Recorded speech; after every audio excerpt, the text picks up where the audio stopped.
Hello friends, हम England की आधुनिक इतिहास को समझ रहे हैं और इस सीरीज की ये हमारी दूसरी वीडियो है। अगर आपने हमारी पहली वीडियो नहीं देखी तो एक बार ज़रूर देखिए। आज हम हेनरी VIII के शासनकाल को समझेंगे, तो वीडियो अंत तक ज़रूर देखें। इंग्लैंड सम्राट हेनरी VII के डेथ के बाद इनका बेटा हेनरी VIII 24 जून 1509 को इंग्लैंड का सम्राट बना, जिसका विवाह उसके बड़े भाई आर्थर की मृत्यु के बाद उसकी पत्नी कैथरीन से हुआ। इनके शासनकाल को हम दो भागों में बांट सकते हैं। पहला 1509 से लेकर 1527 तक, दूसरा 1527 से लेकर 1547 इसकी मृत्यु तक। आज हम पहले भाग को ही समझते हैं। इंग्लैंड सम्राट हेनरी VIII सम्राट बनते ही इसने अपने पिता हेनरी VII के दो मंत्रियों एब्सेंट तथा डेडली को मरवा डाला, क्योंकि हेनरी VII के शासनकाल में ये दोनों ही उनके लिए नागरिकों से सख्ती के साथ पैसे वसूल किए थे, जिसके कारण इंग्लिश जनता इन दोनों का अभी भी विरोध कर रही थी। जनता को खुश करने मात्र से ही हेनरी VIII ने यह सब किया। साथ ही उसी वक्त यूरोप में दो महाशक्तियों फ्रांस तथा स्पेन अपनी शक्ति बढ़ाने के लिए एक दूसरे से युद्ध कर रहे थे।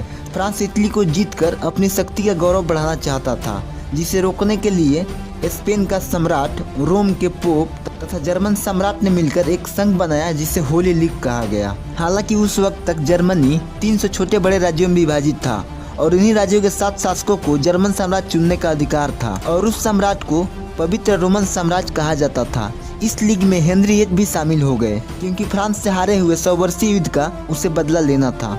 सम्राट हेनरी VIII ने अपने सेना के साथ अगस्त 1513 ईस्वी को फ्रांस पे आक्रमण कर दिया, जहां बैटल ऑफ स्पर्स की लड़ाई लड़ी गई। इस लड़ाई में फ्रांसीसियों की हार हुई।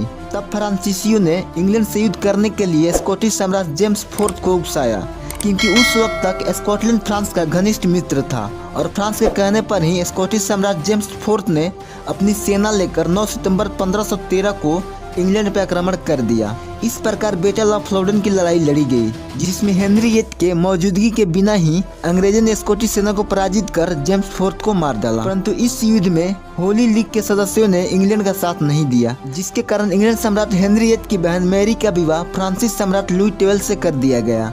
इस प्रकार इंग्लैंड स्कॉटलैंड तथा फ्रांस से संबंधित हो गया। इसी बीच पवित्र रोमन साम्राज्य के सम्राट मैक्सिमिलियन की मृत्यु हो गई और फ्रांस तथा स्पेन होली रोमन एम्पायर के दावेदारी के लिए उठ खड़े हुए। लेकिन स्पेनिश सम्राट चार्ल्स V ही होली एम्पायर का सम्राट बना, जिसके कारण फ्रांस स्पेन से द्वेष करने लगा। लेकिन अब स्पेनिश सम्राट चार्ल्स V पहले से ज्यादा शक्तिशाली हो गया था। अब वो स्पेन, नीदरलैंड, ऑस्ट्रिया तथा आधी इटली पर शासन करने लगा था। साथ ही होली एम्पायर की उपाधि उसे मिलने से जर्मन शासकों का सरदार भी बन गया। इन दिनों फ्रांस में सत्ता परिवर्तन हो गया था। नया सम्राट बना था फ्रांसिस I, जिसने इटली को लेकर फिर से एक बार स्पेन से युद्ध की घोषणा कर दी। इन दोनों देशों के शासकों ने इंग्लैंड को अपने पक्ष में करने के लिए इंग्लैंड सम्राट हेनरी VIII को एक एक पत्र लिखा। हेनरी VIII फ्रांसीसी पत्र का जवाब देते हुए फ्रांसीसी सम्राट फ्रांसिस I से कैले नामक एक स्थान पे मुलाकात किया, जहाँ इन दोनों देशों ने अपनी अपनी इतनी शान शौकत दिखाई कि वो स्थान field of the cloth gold के नाम से जाना जाने लगा। अब फ्रांस को लगा कि हेनरी VIII फ्रांस की ओर हो गया, परंतु उसी वक्त हेनरी VIII स्पेनिश सम्राट चार्ल्स V से गुप्त तरीके से षड्यंत्र रच रहा था। आखिर में स्पेन तथा फ्रांस में युद्ध छिड़ गया, जिसे वॉर ऑफ इटालियन के नाम से जाना जाता है।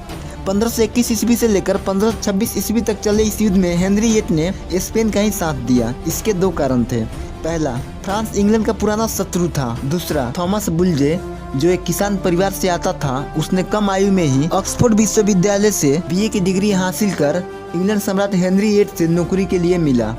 सम्राट ने इसे पहले आर्च बिशप का पादरी बनाया, फिर प्रधानमंत्री, बाद में इसे कार्डिनल बना दिया गया। इसके बाद सन 1517 तक रोम के पोप ने इसको अपना प्रतिनिधि भी मान लिया। अब बुल्जे को धार्मिक तथा राजनीतिक अधिकार भी प्राप्त हो गए। बुल्जे को चार्ल्स V की सहायता से रोम का पोप भी बनना था और इस वक्त तक बुल्जे ही इंग्लैंड का विदेश मंत्री था। इस कारण बुल्जे ने स्पेन का साथ दिया। 5 साल तक चले इस युद्ध में फ्रांस की शक्ति इतनी कम हो गई कि बुल्जे ने फ्रांसिस I को बंदी बना लिया और उसे मजबूर कर एक संधि पर हस्ताक्षर कराया, जिसे ट्रीटी ऑफ मैड्रिड के नाम से जाना जाता है, जिसके तहत फ्रांस ने इटली पर अपनी दावेदारी खत्म कर पवित्र रोमन साम्राज्य के आगे आत्मसमर्पण कर दिया तथा बाहरी देशों पे किए हुए अधिकार को भी छोड़ दिया। बट इटालियन वॉर के बाद स्पेनिश सम्राट चार्ल्स V की शक्ति बहुत ज्यादा बढ़ गई, जिसके कारण आम जनता भी इससे डरने लगी।